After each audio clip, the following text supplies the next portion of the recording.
Maksud saya apa sih ngomong ini? Bapak Ibu yang saya sayangi karena Allah, hidup nih gak ada yang ideal. Jika kita di usia 50-an, 60-an, akan banyak hal-hal yang tidak sesuai dengan keinginan kita. Contoh, izin minta maaf. Kadang-kadang anak udah dewasa tapi belum mandiri, bawa beban pikiran. Kadang-kadang menantu gak pernah ngunjungin kita, bawa lagi beban pikiran. Kadang-kadang lo anak kok gak pernah ke rumah ya, bawa lagi masuk lagi dalam file otak kita. Kadang-kadang loh kok menantu gak suka sama saya ya, padahal saya udah tua, masuk lagi dalam pikiran kita. Lah kita sakit kok anak gak datang ya ke rumah, masuk lagi dalam pikiran kita. Oh kok saya udah lama gak dikunjungin anak ya, sampai ada orang tua yang bilang tunggu mati aku dulu baru kalian datang, masuk lagi dalam pikiran orang tua. Kadang-kadang kita pergi majelis taklim, rumah kayak gitu kondisinya, kawan-kawan menyinggung kita pula, masuk lagi dalam kepala kita. Saya ingin berpesan kepada, saya anggap sebagai orang tua saya lah. Ini juga saya bilang sama orang tua kandung saya. Di usia mak, di usia bapak sekarang ini, fokus aja gimana caranya masuk surga. Kalau ada anak menantu yang tak sesuai keinginan hati kita, ikhlaskan. Kalau ada anak yang masih melawan, ingatkan, ikhlaskan. Ibaratnya tawakal, detachment. Kita nggak bisa merubah itu semuanya. Kalau ada kita sakit, kok nggak dikunjungi ya? Kok nggak datang juga ya? Anakku mapan, kok nggak bantu aku ya? Ikhlaskan. Kok nggak ikhlaskan Ustazah? Selamatkan pikiran kita. Selamatkan pikiran kita. Hidup ini tidak ideal Bapak Ibu.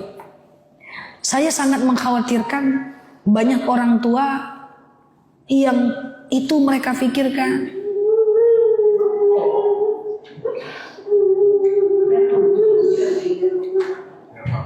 Nggak apa-apa Bu. Iya.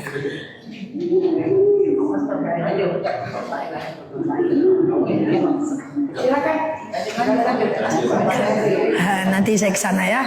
Aman ya Bu? Insyaallah. Enggak apa-apa.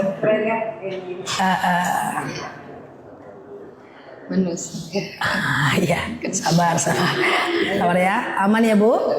Oke. Ikhlaskan. Itu karena kalau kita simpan Bu, itu ibarat file yang ada dalam handphone. Nggak penting kita simpan dalam-dalam. Ujung-ujungnya apa? Saya khawatir sekali. Ibu jadi nggak tenang, ibu risau, menung-menung, ingat itu semua. Yang paling saya takutkan kepada orang tua, termasuk mungkin orang tua saya atau ibu semua yang saya anggap sebagai orang tua saya. Akhirnya apa? Ibu-ibu ibadahnya jadi nggak fokus. Ibu-ibu jadi nggak fokus sholatnya, jadi nggak fokus majelis taklimnya. Akhirnya pikiran kita jadi terganggu. Nah, yang saya pengen pesan saya itu yang pertama Bu. Akan banyak hal di luar kondisi kita. Kira-kira Bapak Ibu bisa mengikhlaskan itu semua? Kira-kira Bapak Ibu bisa ikhlaskan itu semua? Bu, saya selalu bilang kepada jemaah yang orang tua, apapun kondisi anak kita, menantu kita, saya izin minta maaf. Paksakan diri tetap ridhoi mereka ya. Karena sikap mereka kita nggak ridho, kita udah mau meninggal Bapak Ibu. Kalau kita nggak ridho, sengsara hidup mereka pasti Bapak Ibu. Ridullah ridul walidain, sukhtullah sukhtil walidain. Ridho Allah itu bergantung kepada ridhoan ibu-ibu dan bapak-bapak. Yang saya khawatirkan ketika anak Bapak Ibu tidak sesuai dengan apa yang kita inginkan, dia durhaka, nggak pernah datang, melawan, nggak perhatian, kita marah, kita nggak ridho, sengsara mereka. Jadi itu yang saya khawatirkan Bapak Ibu. Jadi nggak apa-apa kalau ibu ada yang menangis, maafin saya. Insya Allah yang saya sampaikan ini, saya rasa ini penting karena sekali-sekali kita bertemu. Sehingga ibu-ibu yang udah di usia 60-an, 50-an itu bisa lebih tenang. Yang nggak penting itu dikeluarkan. Wah, yang ujian-ujian hidup tuh keluarkan semua dari handphone kita, dari kepala kita. Lalu kita akan lebih tenang. Kalau kita lebih tenang, insya Allah kan kita sebenarnya hidup bisa ya Bapak Ibu ya. Kita kadang-kadang juga nggak berharap anak ya Bapak Ibu ya. Kita masih ada uang secukupnya. Entah kita punya uang pensiun, entah dari kontrakan kita cukup ya. Kadang-kadang pengen sekedar mereka peduli tapi nggak juga gitu kan. Sampai ada orang tua yang ngomong sama saya kalau dia susah saya bantu dia. Kalau dia nggak datang, nggak bawa apa-apa, saya nggak apa-apa. Yang penting kalau dia susah saya kasih dia uang. Tapi datanglah. Yang lebih saya sedih lagi, kejadian asli dari jemaah saya. Bapak itu orangnya terbelakang banget. Handphone nggak ngerti, handphone zaman dahulu. Sampai dia kira handphonenya rusak. Saking nggak ada anak yang nelpon Pak. Rusak handphone saya nih. Ini penting Bapak Ibu yang saya sayangi karena Allah. Saya tidak bermaksud menggurui. Tapi demi Allah harus kita ikhlaskan itu semua. Tujuannya apa? Kita keluarkan dari dalam hati kita. Gak ada hidup kita yang sempurna. Gak ada. Akan ada kondisi seperti itu. Dan kadang-kadang dia baik sama kita, tapi sesama dia bertengkar. Adik-beradik bertengkar. Pusing juga kita. Nah itu dikeluarkan. Insya Allah kalau kita udah merawat anak dengan baik, udah merawat mereka dengan baik, itu udah nggak tanggung jawab kita lagi kok. Pada akhirnya Bapak Ibu, di akhirat kita masing-masing kok Bapak Ibu.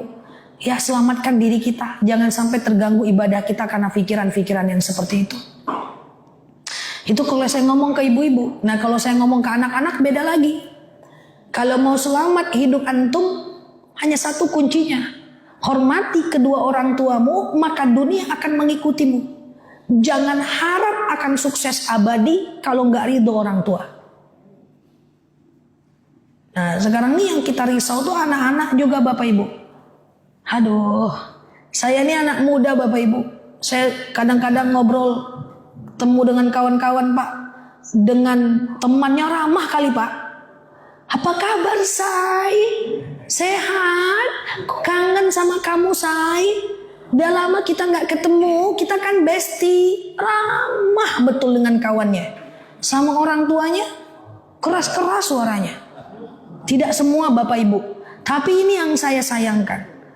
Karena kalau ada orang yang patut dimuliakan di dunia ini, orang tua dulu. Kalau ada orang yang patut dibayarin di dunia ini, orang tua dulu. Saya tidak akan pernah memfoto makanan kalau saya lagi sama teman-teman sebelum orang tua saya makan itu.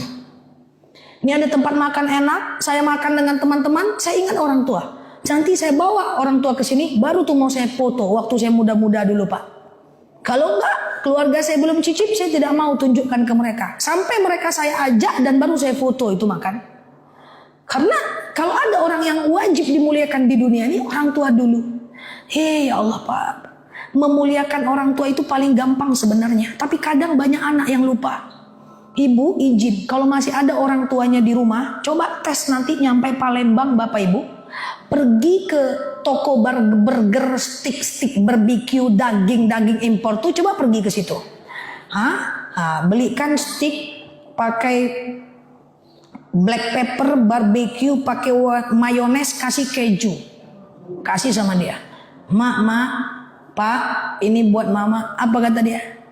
Apa nih? Kata dia kan. Nggak suka mama, kata dia kan.